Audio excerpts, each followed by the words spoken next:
Moving forward with the Oilers in the playoffs, we're going to have Baggedmilk on during game days. And there's going to be a lot more game days. That's right, Grant Johnson. Yeah, a lot more. Good to stay positive. Yeah.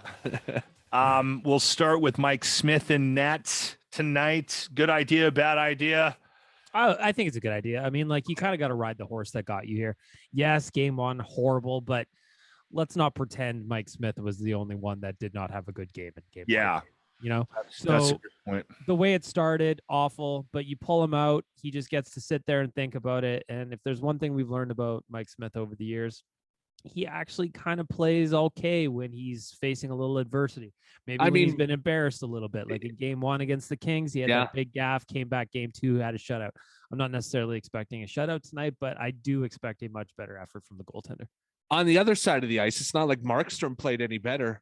Like, no, exactly. It's like, if there's one takeaway to take from game one, and there's not a whole lot to take away from that one, it's just that you can beat this guy. Mm-hmm. Play your game. Your offense can beat him. You can tag him. They got 6 even strength goals against him. There's opportunity there. So if you're going to look for some silver linings, that's got to be one of them. Well, I think the takeaway for me watching that game, and again, I think there's a lot of positives from that game. For the Oilers, and that's not me being a homer. I think you can look at that game and go, you know what, we didn't quit. We can build on that. We didn't quit, but there has to be more effort from the players that are paid not to score, in my opinion. I don't know where the hell Cassian went during that game, but and he's just one of more than a couple of guys on the Oilers squad that need to be like, they need to hit that team. They need to hit him back. Yeah, I think you're 100% right. The Oilers weren't nearly as physical as they had been. It looked like they were allowing Calgary to dictate the play. It looked like they were allowing Calgary to dictate the physicality in the game. And that's just not how the Oilers beat the Kings. Now, I understand Calgary is a much better hockey team than the Los Angeles Kings, but the things that you did well against LA, you should still be doing against Calgary. And I don't think they did nearly enough of that in game one. Outside of Connor McDavid, I really don't think too many people should be happy with the game they played. I know there's a couple of guys that have got some serious injuries. Frank Saravalli from Daily Faceoff is reporting Darnell Nurse could be dealing with something a lot more serious than we expected, along with Leon Draisaitl's a high ankle sprain. So guys are banged up. That's the playoffs, though, and there's no room for excuses. People got to go. And they just got to get going early. I don't know if they need to listen to Al Pacino give a speech before the game, something to get, because it happens to this team where they have these flat starts for some reason and put themselves behind. So on my podcast, Better Late Than Never, somebody dropped me a voicemail a little while ago and says, what are the boys listening to in the dressing room? Are they putting Mozart in there or something like that? That's a good question. We need some Ted Nugent. We need some Raining Blood, some Slayer. Yeah. Something that angers you up, you know? Yeah, they got to do something to get the legs going early. Yeah. Do we want to talk about Matthew Tkachuk at all? Listen, Matt Tkachuk is annoying in every possible way, but that's the game he plays, and he did it very well.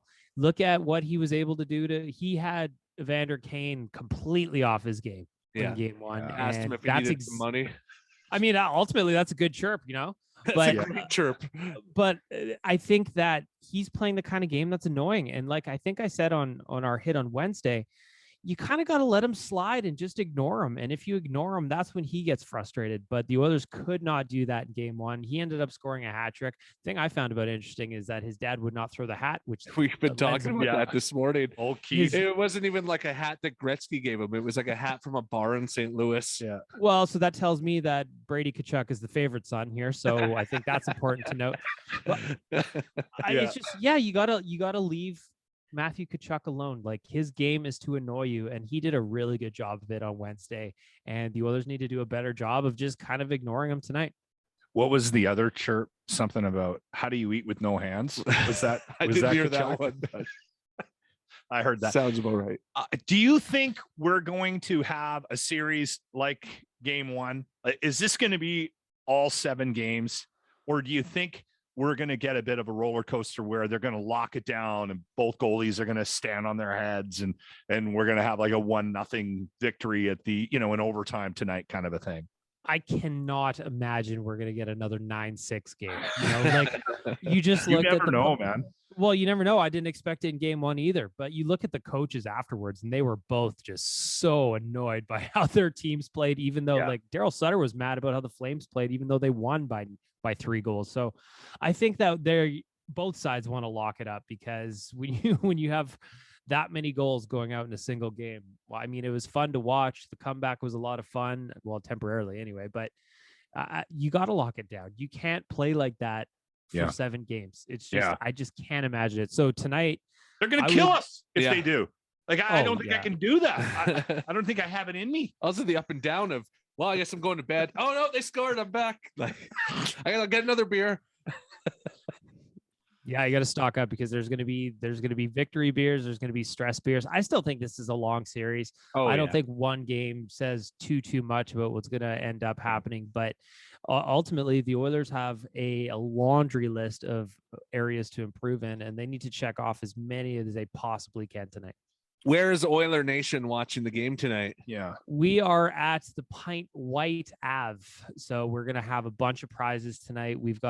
We're doing viewing parties for every game. So we're at the Pint White tonight. We're going to have giveaways. We're going to have prizes. We're going to have in-bar activities to do. We've got trivia going on. We've got everything we generally do for a viewing party. So if you want to get involved in that, make sure you reserve a spot. Check out our socials at Oilers Nation on Twitter, or OilersNation.com. It's .com on Instagram. We'll have all the details there, or on Facebook if you're there as well.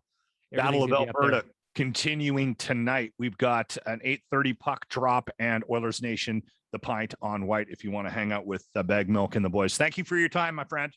Thanks, boys. The Locker Room. Brought to you by Always Plumbing and Heating. Weekday mornings on 95.7 Cruise FM.